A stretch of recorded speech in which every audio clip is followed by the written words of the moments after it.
भारत को अपनी स्थिति का भरपूर उपयोग करना होगा। हम अब पाकिस्तान की तरह तो नहीं है कि जो भी हमें आए और गोदी में उठाकर खेलने लगे। अब हम वयस्क हो चुके वो राष्ट्र हैं जिसका अपना से मायने रखता है। शी जिनपिंग का इन दिनों जिस तरह प्रभाव बढ़ता जा रहा है, वो प्रभाव धीरे धीरे दुनिया के और देशों पर भी दिखना शुरू हो जाएगा। ऐसा मैं क्यों कह रहा हूं?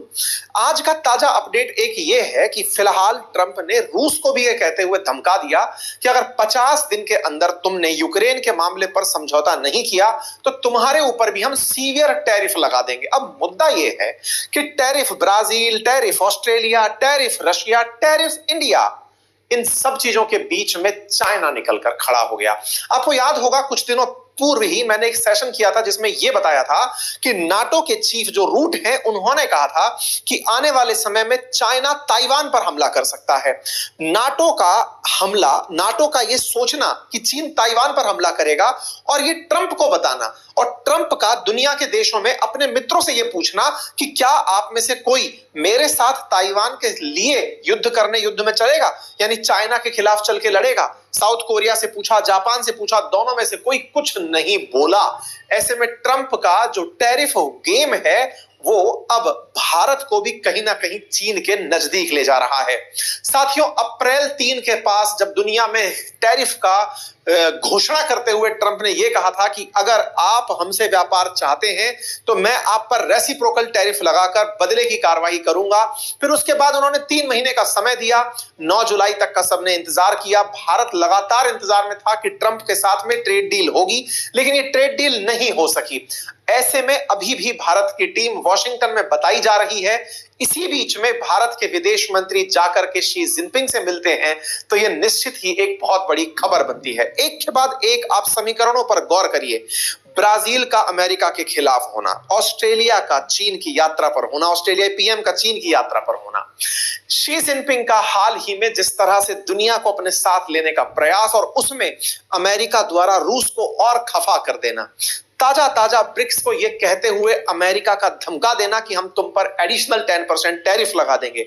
ब्रिक्स में से एक देश सी के बाद जो BRI, I stands for India, उस इंडिया के विदेश मंत्री शी जिनपिंग के साथ, और ये कोई छोटी बात नहीं है साथियों, 5 साल बाद ये घटना घट रही है।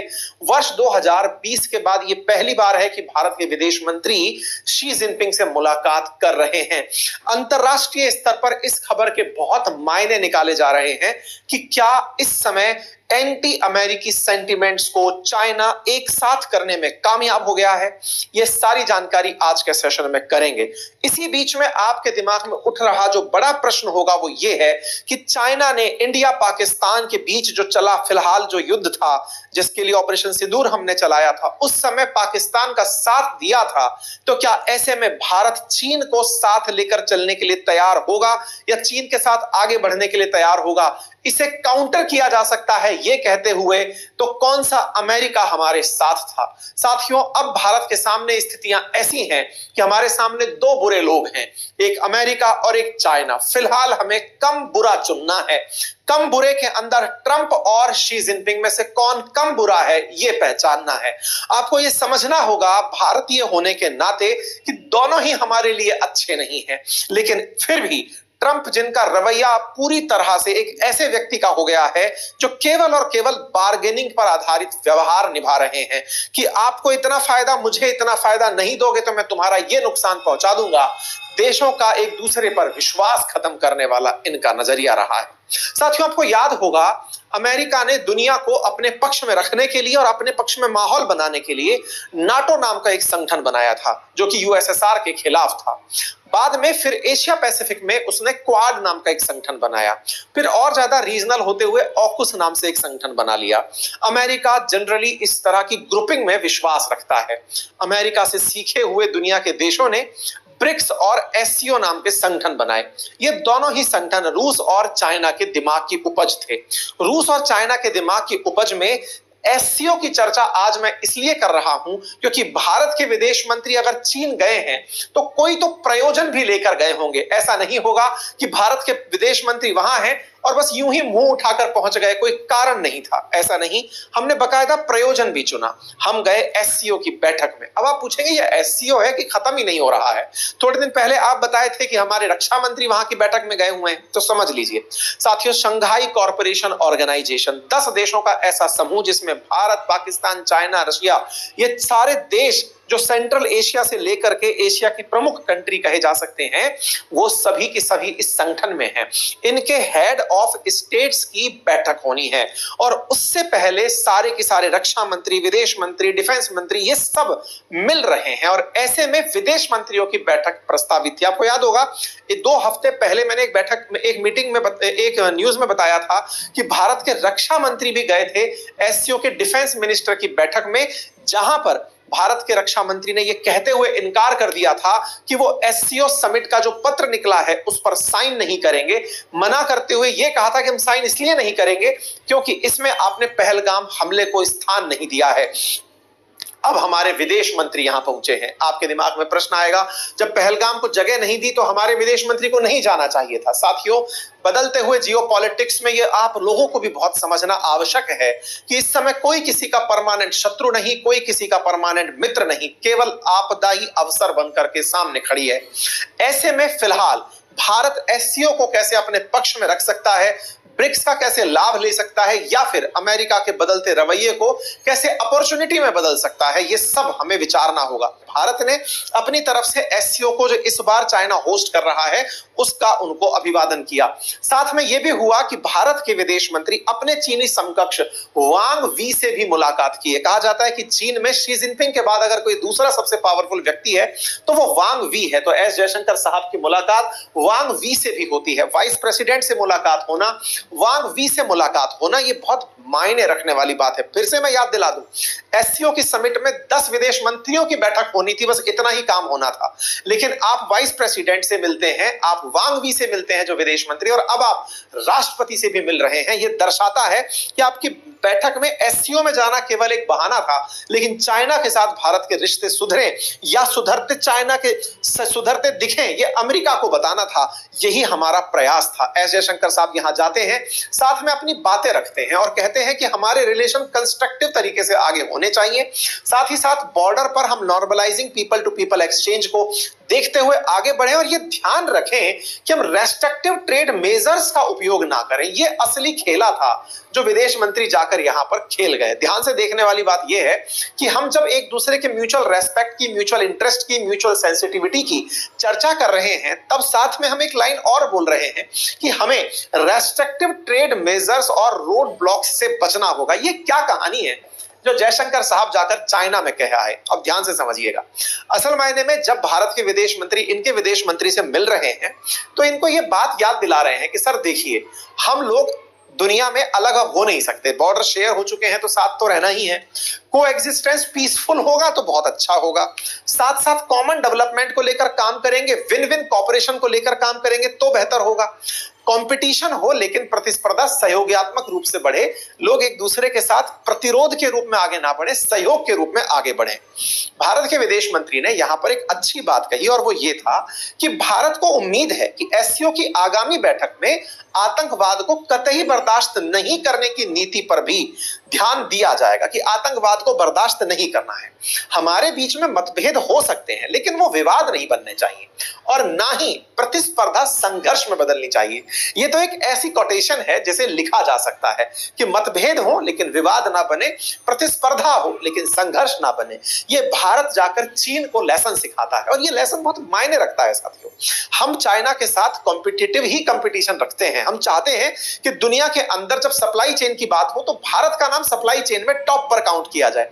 ऐसे में चीन से हम कह रहे हैं कि हम कंपटीशन रखते हैं आपसे, लेकिन प्रतिरोध नहीं रखते। आपसे हम नहीं चाहते कि संघर्ष करें इस बात पर कि कौन आगे निकल गया। आप भी ऐसे ही बढ़िए, ठीक है।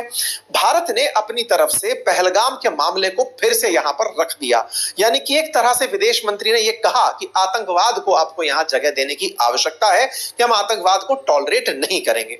लेकिन जहां तक बात हो कि ट्रेड मेजर्स पर प्रतिरोध नहीं होना चाहिए, यह क्या कहानी है, अब वो सुनो। आपको याद हो थोड़े दिन पहले जब अमेरिका ने चाइना के ऊपर ट्रेड के समय ट्रेड टैरिफ्स लगाए थे और कम से कम 150% तक टैक्स लगाता हुआ चला गया था, तब चाइना ने एक तगड़ा दाव चला था और वो दाव ये था कि इसके पास में रेयर अर्थ मिनरल्स भर भर के हैं, रेयर अर्थ मैग्नेट का प्रचुर उत्पादन करता है। रेयर अर्थ मैग्नेट क्या होते हैं मैं अभी बताऊंगा, लेकिन चाइना ने दुनिया को एक तरह से प्रेशर में डालने के लिए रेयर अर्थ मैग्नेट का एक्सपोर्ट रोक दिया था, जिससे दुनिया भर की जितनी भी ऑटोमोबाइल कंपनियां हैं वो सकते में आ गई। अमेरिका भी चीन के साथ डील करने में कामयाब इसीलिए हुआ, या अमेरिका झुका ही इसलिए क्योंकि असल में चीन ने अमेरिका की वो नब्ज पकड़ ली थी। कहानी क्या है इसको थोड़ा सा समझते हैं। आप यहां पर एक बार फिर से इस विषय को ध्यान से सुने। We must avoid restrictive trade measures and road block. Jaishankar साहब ये क्यों कह रहे हैं? ये कह इसलिए रहे हैं क्योंकि भारत के विदेश मंत्री के इस बयान में रेयर अर्थ जो मिनरल्स हैं और जो मेटल्स हैं वो चीन के द्वारा रोका जाना एक बड़ा विषय बना हुआ है। मैं आपको यहां एक न्यूज दिखाता हूं, ये 10 जून की खबर है। China export curb on rare earth magnet threatens India EV momentum, ऐसा क्रिसिल ने कहा था। अब इस बात को समझिए। देखिए चाइना के साथ जब हमारा झगड़ा चल रहा था ना, सॉरी अमेरिका और चाइना का जब झगड़ा चल रहा था, उस समय सारा की सारा कंट्रोल इस बात पर आकर टिका था कि रेयर अर्थ मेटल्स किसके पास ज्यादा है और उनसे बनने वाला मैग्नेट किसके पास ज्यादा है। मैं बताऊं पहले कि यह होता क्या है। आप अगर विंड टर्बाइन चलाना चाहते हो, आप डिफेंस एप्लीकेशंस को काम में लेना चाहते हो, आपको हर जगह पर रेयर अर्थ मैग्नेट की जरूरत पड़ती है। और रेयर अर्थ प्रोडक्शन में, मतलब मिनरल्स के एक्सप्लोरेशन में और रेयर अर्थ मैग्नेट बनाने में चाइना दुनिया का लीडर कंट्री है। आप देख सकते हैं कि दुनिया के कुल प्रोडक्शन का 44% शायद ये अकेला कर रहा है। इस तरह का इसके अंदर प्रोडक्शन स्केल पर काम कर रहा है। ऐसे में चाइना ने, जब ये अमेरिका चाइना के बीच झगड़ा शुरू हुआ, उसने अपनी तरफ से बोल दिया कि मैं अब आपको आने वाले समय में ये माल नहीं दूंगा, दुनिया के किसी देश को नहीं दूंगा, ताकि अमेरिका पर प्रेशर खड़ा हो। और वो हो गया। अमेरिका तो इनसे डील करके ले गया, लेकिन हमारी डील नहीं हुई। और दुनिया के लिए जब चाइना ने यह कहा कि मैं मैग्नेट नहीं दूंगा, तो हमारी इलेक्ट्रिक व्हीकल्स कंपनियां जो हैं, या जो हमारे देश के अंदर ईवी मशीन बनाने वाली जो कंपनी है, वो टेंशन में आ गई। जब टेंशन में आ गई कि भाई ये रेयर अर्थ मैग्नेट अब नहीं आएगा, अब क्या होगा, तब विदेश मंत्री से कहा गया कि साहब चाइना जाओ और जाकर के उनसे बात करो, झगड़ा अपनी जगह है, लेकिन ये क्या मतलब है कि आप अपना सामान नहीं भेज रहे हैं, अब हम क्या करेंगे? ये तो बड़ी मुसीबत आ गई। विदेश मंत्री ने यही बात जाकर के यहां पर रखी।